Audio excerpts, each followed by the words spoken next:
Hi, guys. I'm Maria, and I'm your host today on behalf of PubCoInsight.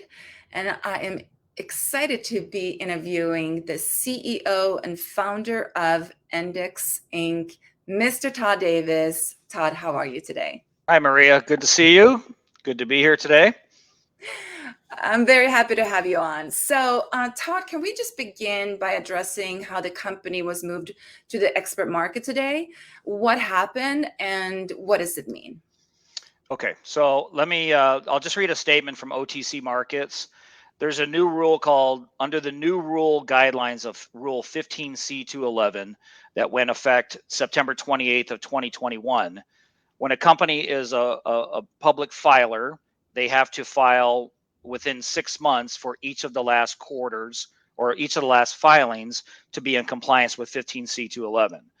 Our audited financials didn't go live until March 31st this year. So we were already 90 days late on our audited financials, which had a ripple effect into our Q1. The Q1 is what needs to be filed right now. It's in final review with the auditors, with the accountants, with the attorneys. That's being assembled for going into the Edgar system that will be filed into the SEC. I believe it'll be done on Friday. So what they do during that time frame is the expert market is a place where they put companies that are late on filings until their filings are up to date, and then they move it back to OTC markets. And the only difference is they're not providing quotes. So if there's market makers in a stock and there's a bid and the ask, and all of those are represented, right now those are not transparent to the public. You can call your brokerage firm and they can get you a quote. It allows investors are still allowed to buy and sell, but they have to do it with limit orders, and it has to be unsolicited with the broker.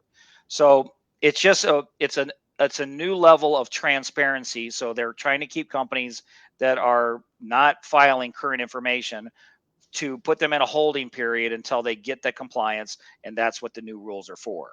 So we don't like it. This is not where we wanted to be.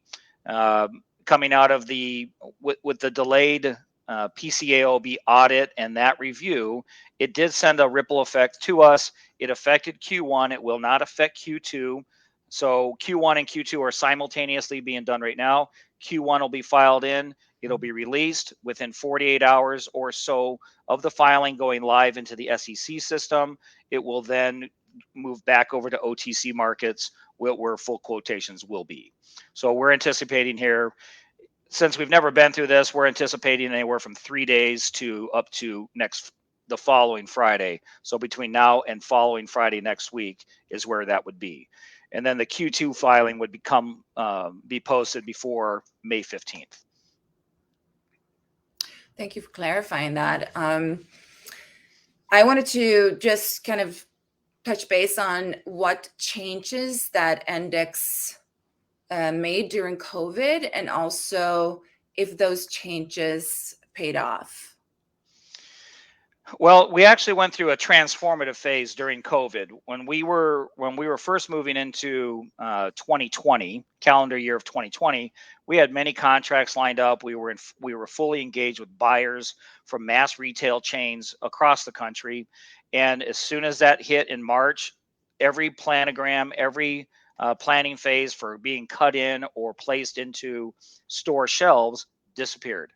So nothing new took place during that time frame, and we use it as a tool or an opportunity to identify what are our best selling products, what price points are selling the best, where do we need to position these products, and where is our long-term goal as being a leading CBD company in the industry.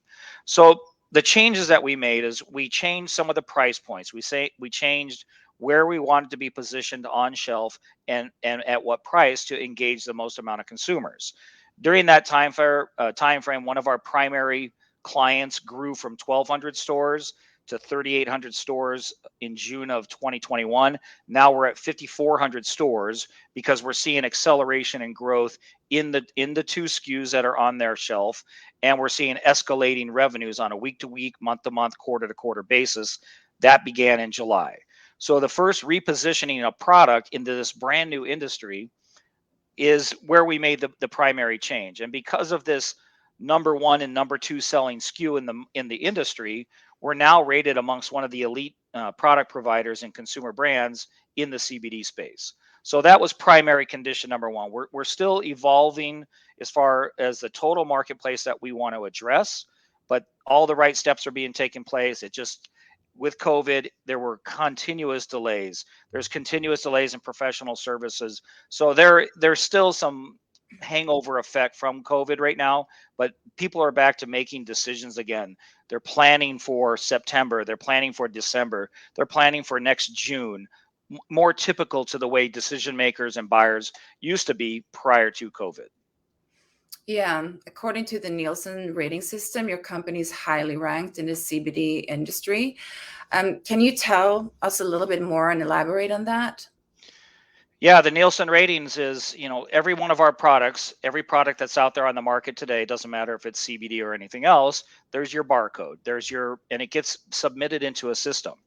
And then Nielsen ratings tracks, they categorize your UPC code, and then they track all sales with you, your competitors, the stores you're in, everything that's out there. So these ratings in 2020 and 2021, we were in the top 20 to top 25 of products being sold in the market. 17 and 20, I think, were our two listing ratings. When we made the change into the two new SKUs that were going on the shelf in commercial market, within 2 months, we moved into the top 12, then the top 10. Now we're the top number one and two selling products per SKU in the pain industry. So if you go into the pain aisle of any pharmacy, you'll see CBD products, not in all pharmacies, but many. And our two products being represented by 5,400 stores right now are ranking top one and two. And then in the whole industry of food, drug, mass, we're ranked, I believe, number 4 and number 7. So we have two of the top 10 rated in all things CBD right now with acceleration. And now we're in talks with a lot of the companies out there that look at these ratings to decide whether or not they want to carry a product or they want to bring it into their system. So over time, over the past 6 months, we've seen a lot of engagement. We have new buyers. We've signed up new vendor accounts. We've gone through compliance and due diligence with several different vendors, and they're starting to look at their planograms and where they want to cut the product in because they want to be able to sell two of the top selling products as well. Of course. Yeah, and lately there's been a lot of chatter about the new laws in Congress and Senate. What's your take on what's going on, Todd? Well, this is the first time there's been real engagement back into the actual rules and regulations. They established a final ruling in 2018, which opened up this mass market. Then they haven't made a single change since then. So the Safe Banking Act is one of them, and the MORE Act, which is the legalization and decriminalization of cannabis and CBD and all things cannabis related. They were trying to marry those two laws together. They would get it passed in Congress, and then it would break down and it wouldn't get passed by the Senate. So December came along, and there was a lot of anticipation in December that we're finally going to get the Safe Banking Act passed. They attached it to the defense bill. It got broken down, and they barely got the defense bill passed as it was. So going forward, 420, which is tomorrow, a lot of energy has been put into getting the final rules and regulations that they want to vote on both in the Congress and in the Senate. With the Senate approach, they want to legalize research. They want to legalize the ability to have a doctor correspond with his patient openly and legally, so that can be an open engagement. The Senate passed that. Now that's in the Congress hands. The Congress now has the MORE Act, and there's just right now appears to be too much pork, too much decriminalization associated with it, and the Senate is not going for it yet. But at least they separated the banking law from the legalization law.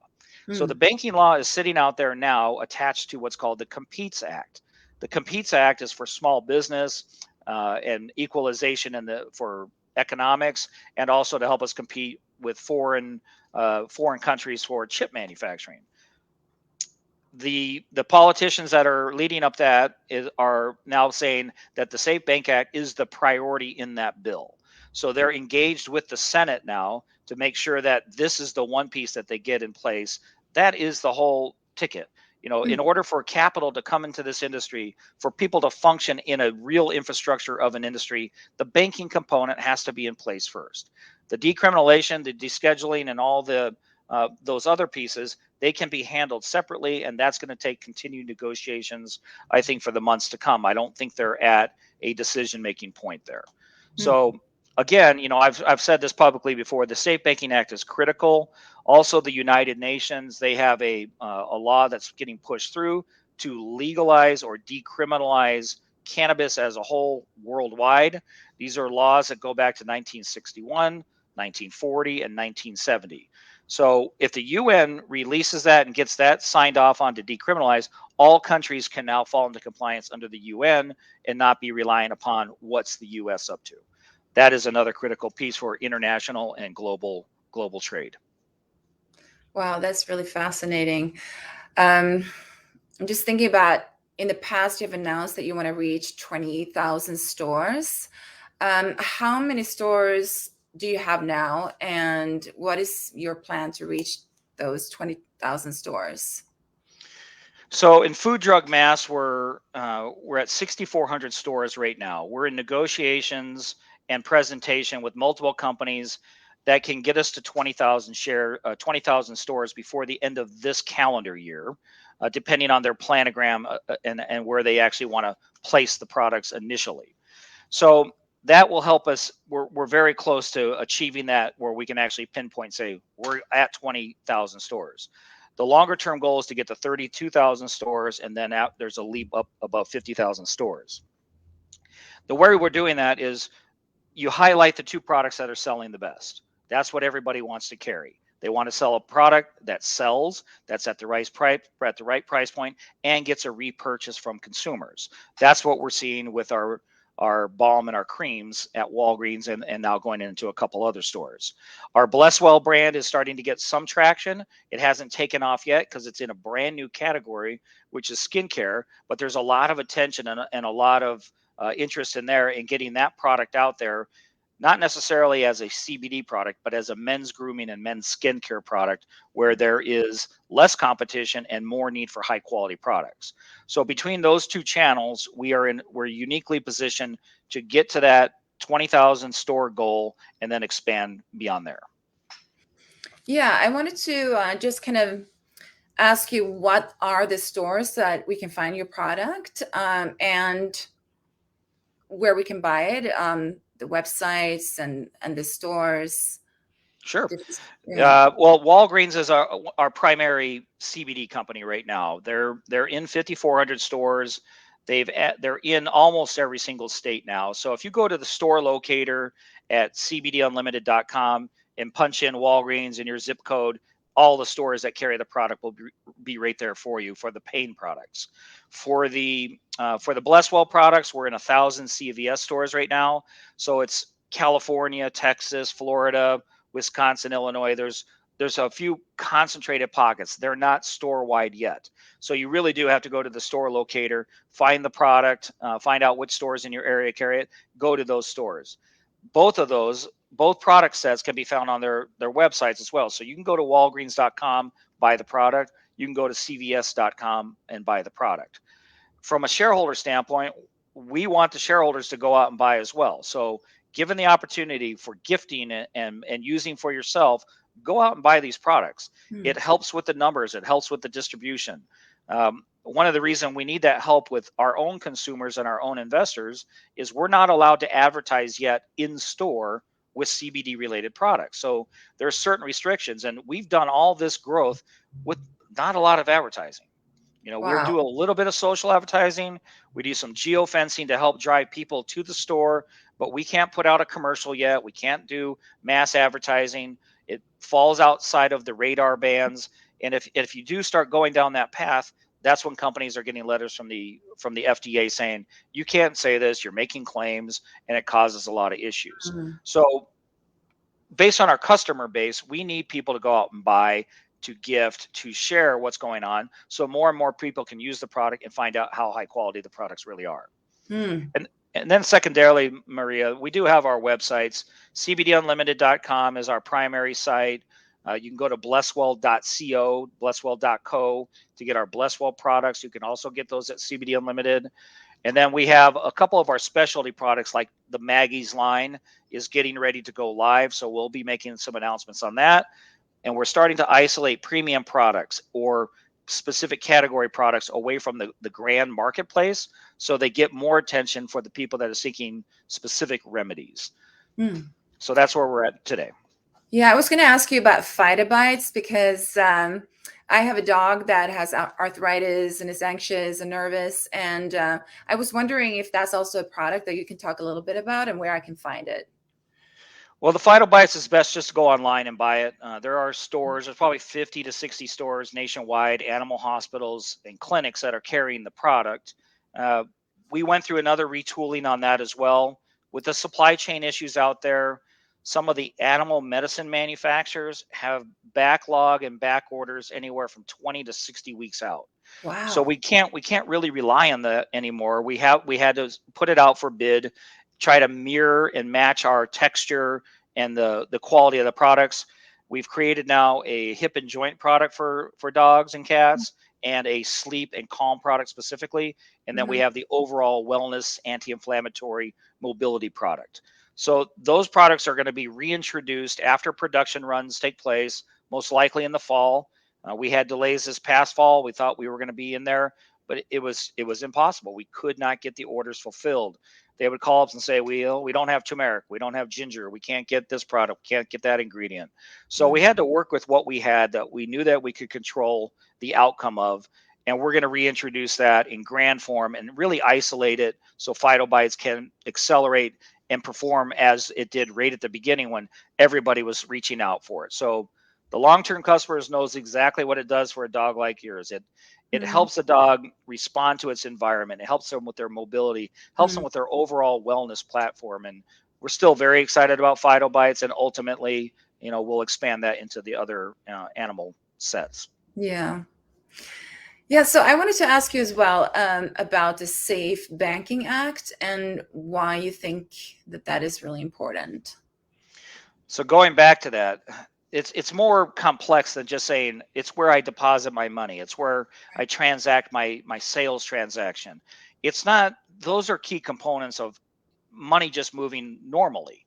The cannabis market especially had issues with that. They're still walking around with bags of cash and taking them for deposit at banks and other institutions that receive their cash. But what banking really means is an industry that functions. So large investment banking firms that are based in the United States, they cannot invest in the cannabis market. That's the issue. So if you had Goldman Sachs, Morgan Stanley, Merrill Lynch, Berkshire Hathaway, if they have access to this industry, they will invest. Maybe Yeah. not at the beginning, but eventually. That's where the real capital in the capital markets are at. And in order to sustain growth, we need to have capital infusion from US based investment banks. The Banking Act makes that possible. So when the Banking Act does go live, this will put in play investment banking around the country. Their money will be able to be invested in both growth companies and larger, more established companies, and it will allow cannabis companies to start branching out into other areas that they would like to participate. More importantly, it sets up major consumer brand companies that are in the US to start acquiring assets like ours. If we're in 20,000 stores, 32,000 stores with good real estate and good sales and good volume at what we do, we become an acquisition target because they would rather buy 20,000 stores rather than go build out 20,000 stores. That real estate is what is the real value. So Mm. banking ultimately makes all of that possible, and it's being built up and built up and built up, and that market, I believe, is ready to explode. So we're hoping in 2022 this is the year where the Congress and Senate come together and get that part of the platform correct. After that, the markets will be the markets, and that's where true free enterprise and capitalism will take over. Yeah. So where do you see the hemp CBD industry going over the next few years? Well, with banking, it gets big. It's one of those things. In 2014, I did a public announcement or a public presentation on what I thought the CBD industry and the hemp industry would be. They will be commodity based industries. They will be an ingredient. They will be something other than just a miracle product that helps you with one specific function. You'll see CBD everywhere. You'll see hemp derivatives. The farmers can grow all the hemp in the world, but you can only sell so much CBD. There's lots of molecules, there's lots of byproducts of hemp that can start being integrated into normal commerce, normal manufacturing. So hemp has this exponential potential to be repurposed and reutilized for lots of different things, anywhere from plastic manufacturing to semiconductor manufacturing. There are places for these byproducts. It produces a lot of oil, and oil can create a lot of products. So hemp, CBD, we keep seeing market forecasting for multi $20 billion, $30 billion market. Well, without banking, we can't get there. With banking, this market opens up for everybody. And then cannabis, will, in my opinion, ultimately it'll be a regulated product, more like tobacco and liquor. And then it'll fall into those platforms so that the government can then properly regulate and control that industry. So it's coming, but banking is the critical component. Right, right. Well, Todd, thank you so much. This was extremely informative, and I am sure that all the shareholders were happy to hear about your vision and the potential future of your company. Be sure to find this interview and more information at endexx.com. That is ENDEXX.com. Thank you, everyone, for joining today on behalf of PubCoInsight and Endexx. Thank you. And thank you so much, Todd, again, for joining us. Hey, my pleasure.